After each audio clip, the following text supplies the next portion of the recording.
Right, final instalment for the week on SW Fight Hub. We've got Inoue versus Cardenas taking place on Monday morning here in the UK, Sunday night in Las Vegas in the US. Inoue back out in America, obviously. We were quite vocal about that last night, that we don't think it's the best move, but what do we know? Bob Arum can vouch for his previous accomplishments in boxing promotion much more than I can. But aside from that, good to see Inoue active as always. Look, the Kim fight back in, I think it was January. That was what it was. It was meant to be Goodman twice. Obviously, he got injured twice. TJ Dehenny before that, I think, wasn't it? Then Luis Neri.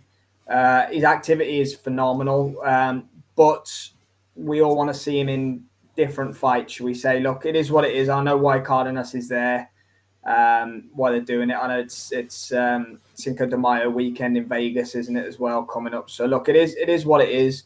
But, yeah, MJ Akhmadaliev, I believe, has taken step-aside money for this fight, so they're going to announce that. I watched an interview with Hearn earlier. I believe they're announcing that in the coming weeks if Inoue gets through on Sunday, which we'll discuss now, boys, whether he will or he won't. I've got a feeling where you're both going for it. Can Cardenas shock the world and become undisputed champion at Super Bantamweight, or is it another routine defense for the monster? Big up, Pat. Hope you're well, mate. I mean, KO in 5 for Inoue. Look. Everyone's got, well, not everyone, but he's a world-level opponent, so he's got a chance. We've seen Inoue knocked down. We've seen him wobbled before. Nonito Donaire, probably the one that pushed him to the brink of was a firefight, wasn't it? And nearly got him to a point where it looked like he was vulnerable. I think that's why we love watching him so much, though, because he has got vulnerabilities and he's not afraid to put himself at risk to get the finish. I just feel that he's 3 or 4 levels above.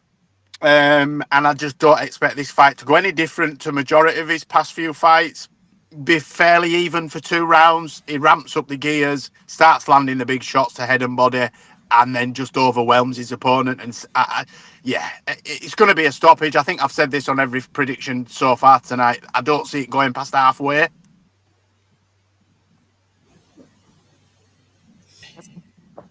Yeah, it's not a lot more to say.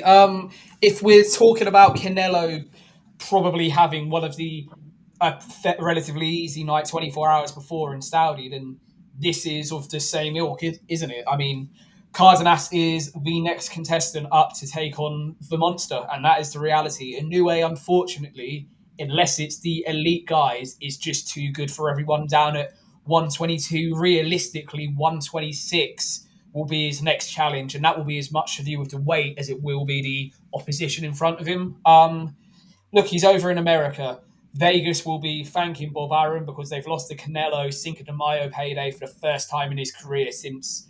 So they'll be grateful that there's something out there this weekend on the holiday weekend. But the Chiefs' support is more competitive, and as a fighter, I'm more interested in the main event. Look, any chance to watch Inoue is fantastic, but we've got to make sure we're awake, boys, because this isn't going more than 9 Yeah, look, I mean, Cardenas is a tough guy. You know, Inoue's been more methodical, I would say, and, you know, he's still incredibly exciting, one of the most exciting in the sport. But I think as he gets older, and obviously his body's maybe not what it was 2 or 3 years ago, you know, at the end of the day, he weighs 122 pounds and he's 31, 32 now. You know, we know that the longevity in the lighter weights isn't what it is at heavyweight or cruiserweight, you know, whatever it is. So I think he takes it a little bit more of a measured approach now. We saw that in the Dehenny fight. You know, last time out, Kim shouldn't have been in a ring with him. First time out, obviously, Luis Neri caught him cold, didn't he, in the first round in May last year before that. You know, I don't anticipate. I know you said shouldn't go further than 9 minutes, Liam. I think if Inoue wants to, that probably could be the case. But I think he'd be a little bit more methodical than that, to be fair. I think a mid-round stoppage is probably where I'd be at, to be honest with you. I think maybe feel it out for the first 2 or 3, which is the trend that he's kind of been setting in maybe his more recent fights, you know, in the World Boxing Super Series era that he was, you know, winning at bantamweight. He's undisputed. He was just flattening everybody in a round or two, wasn't he? But it's Dehenny mid-rounds, Neary mid-rounds, Kim I think was 4 rounds. 6 or 7 I think for this one. And let's see MJ next. If he's staying at 122, MJ.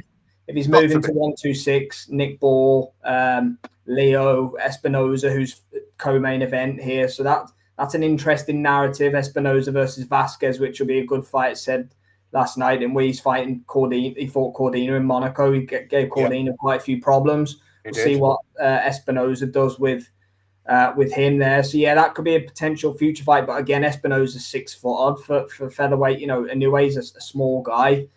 Big up Humble Apple Crumble. That's another one we haven't mentioned on this one, and we need to see it. Good. Thanks, my friend. Hope you are too. Nakatani or MJ are the only fights that I want to see Inoue partake in after Sunday. Same. So we anticipate Inoue to do the business. Obviously, no cutting edge breaking news there, but as Liam said, we'll try and do our best to be there or thereabouts. It's on Sky Sports in the UK, as any top rank event is, so we'll be there for it. But for there being 2 undisputed fights and 3 really, this card is arguably the worst of the 3. But the co-main and main event's got Inoue and Rafael Espinoza in it. It's a good card. The Saudi card is it's a good card. The Friday night card is a good card, but we haven't got the buzz. Do you know what I mean? There's been nothing. Yeah. Very, very, very little media coverage, really. Mainstream. I know, mate. I know it's. I don't know. Maybe come Friday and we see what happens in New York. Maybe that'll pick up the pace for the week. But it just feels a little bit flat. I don't know if anyone else is on the same page as me and maybe. I think also we've come off 2 massive weekends of fights. Correct. Some big fights that have had, domestically over here. It's been nothing but those tickers running, etc.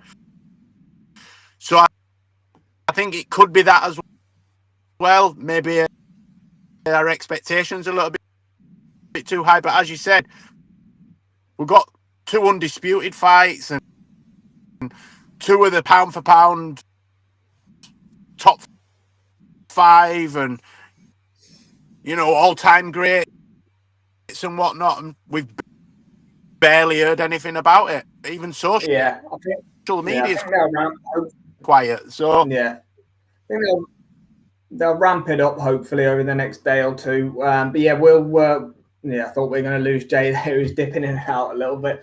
We'll leave it there for tonight. Catch Liam's Fight Night picks over on JFT with Chilltown Boxing. Another great episode going down there. The boys will be back tomorrow for Straight Talk as well, getting stuck into the world of combat sports. JFT back for the finish. Sorry, boys. I was on a right roll then, talking. I thought you 2 were just listening, and I'm like, hello? You both like that? No, we're in thrall, mate. Sorry, you're dipping in and out. No, you're all right, mate. Don't worry. We'll leave it there. Thanks to Pat and Humble Apple Crumble and anyone else who's joined us and watched. Boys will be back for Straight Talk tomorrow, and we'll see you for watching this weekend.